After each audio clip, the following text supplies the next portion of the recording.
আসসালামু আলাইকুম। আপিস এমব্রয়ডারি চ্যানেলে আপনাদের সকলকেই স্বাগতম। আজকে আমি খুবই সুন্দর একটি গলা ডিজাইন নিয়ে আপনাদের সামনে চলে এসেছি। খুব সহজ স্টিচ দিয়ে আমি এই গলা ডিজাইনটি করেছি। তো চলুন আপনাদের সাথে সেলাইটি শেয়ার করা যাক। আর ভিডিও ভালো লাগলে অবশ্যই আমার চ্যানেলটি সাবস্ক্রাইব করবেন আর আমার ভিডিওটিতে একটি লাইক করে দিবেন। তো চলুন কিভাবে কাজটি আমি খুব সহজেই করেছি সেটা আপনাদের সাথে শেয়ার করি। তো কাজ করার জন্যে আমার প্রথমেই এই যে ডালপালার কাজগুলো রয়েছে সেটা আমি করে নেব। তো ডালপালার কাজ করার জন্যে আমি এখানে ডাল সেলাই দিয়ে যে এভাবে করে ডাল সেলাই দিয়ে ঠিক উপরের দিক থেকে নিচের দিকে এক একটি স্টিচ দিয়ে নিচের দিকে নামিয়ে নিলাম। আর এই যে এভাবে করে যে সাইডের পেঁচানো দিকটা রয়েছে লতার দিকটা সেটা আমি এভাবে করে নিচ থেকে উপরের দিকে তুলে ডাল ফোর দিয়েই সুন্দর করে কমপ্লিট করে নিচ্ছি। তো আমি কিন্তু এখানে সুতা নিয়েছি সুতি লাচ্ছি সুতা। আপনারা চাইলে এখানে ডিএনসি সুতাও ইউজ করতে পারেন, রেশমি সুতাও ইউজ করতে পারেন।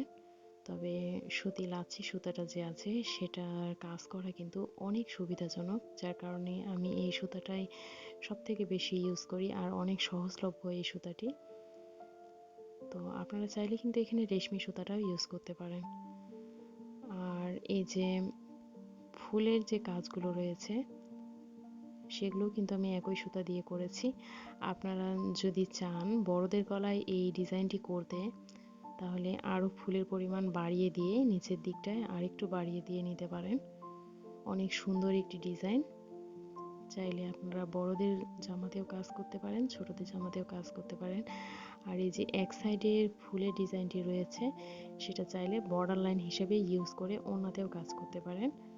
অনেক সুন্দর, অনেক গর্জিয়াস একটি ডিজাইন। তো এই যে দেখুন এই সাইডগুলো কিন্তু আমি এইভাবে করে করে নিয়েছি। জাস্ট একটি ফোর তুলে একটি গিটের মতো করে দিয়ে নিয়েছি যাতে করে ঢেউয়ের মতো দেখায় আর দেখতে অনেক ভালো লাগে। এই যে এইভাবে করে করে নিয়েছি।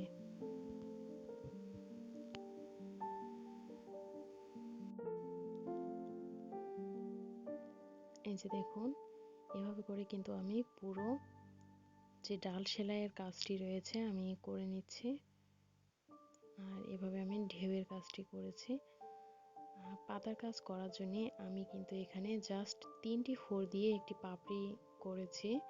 যেহেতু আমার এক একটি পাতা খুব ছোট ছোট পাতাগুলো, সেহেতু আমি এখানে খেজুর পাতা ভরাট স্টিচের মতো করেই দিয়ে নিয়েছি। তো জাস্ট 3টি ফোর দিয়েছি, এর থেকে বেশি ফোর কিন্তু আমি দেইনি। আপনারা চাইলে পাতাগুলো বড় করেও দিতে পারেন, তবে আমার মনে হচ্ছে এখানে ছোটটাই দেখতে অনেক বেশি ভালো লাগছে। তো এখন আমি এখানে ফুলের কাজ করব। ফুলের কাজ করার জন্য আমি এখানে কিন্তু ভরাট সেলাই দিয়ে ফুলের কাজটি করব, যেটা কাশ্মীরি ভরাট স্টিচ বলা হয়। এই যে এইভাবে করে আমি ফুলের যে পাপড়িটা রয়েছে সেটা ঠিক মাঝখান থেকে প্রথম দিকটায় ফোর নিব। ফোর নেওয়ার পর একটা সাইড কমপ্লিট করে আরেকটা সাইড কমপ্লিট করব। তো দেখুন এইভাবে করে আমি খুব ধীরে ধীরে এক একটি স্টিচ তুলে নিচ্ছি। আমার এই গলা ডিজাইনটি যদি আপনারা আপনাদের জামাতে করে থাকেন তাহলে প্লিজ কমেন্ট করে আমাকে জানাবেন যে আপনাদের কাজটি কেমন হয়েছে আর দেখতে কেমন লাগছে। আমার কাজটি আপনাদের কাছে কেমন লেগেছে সেটাও আমাকে জানাতে ভুলবেন না। তো এই যে দেখুন এভাবে করে কিন্তু আমি এক একটি পাপড়ি করে নিচ্ছি।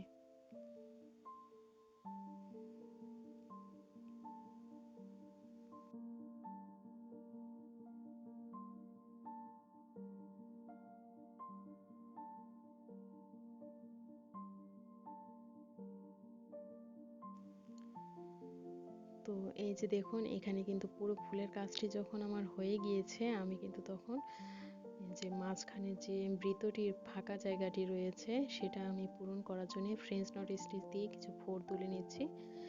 এতে করে দেখতে অনেক বেশি ভালো লাগবে।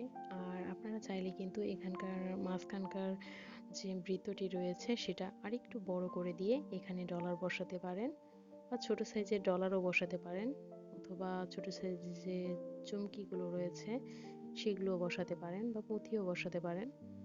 তো আমি কিন্তু এভাবে করে দিয়ে নিয়ে ছোট ছোট ফোর দিয়ে নিয়ে আমি এখানে মাঝখানের বৃত্তটি কমপ্লিট করে নিলাম। আর এই যে উপর থেকে জাস্ট এক একটি ফোর তুলে নিয়ে আমি 5টি পাপড়িতে 5টি ফোর তুলে নেব। এতে করে দেখতে কিন্তু আমার ফুলটি আরো বেশি সুন্দর লাগবে। যে এইভাবে করে আমি 5টি ফোর তুলে নিয়েছি। আর একই প্রক্রিয়ায় আমি সব ফুলের কাজগুলো করব।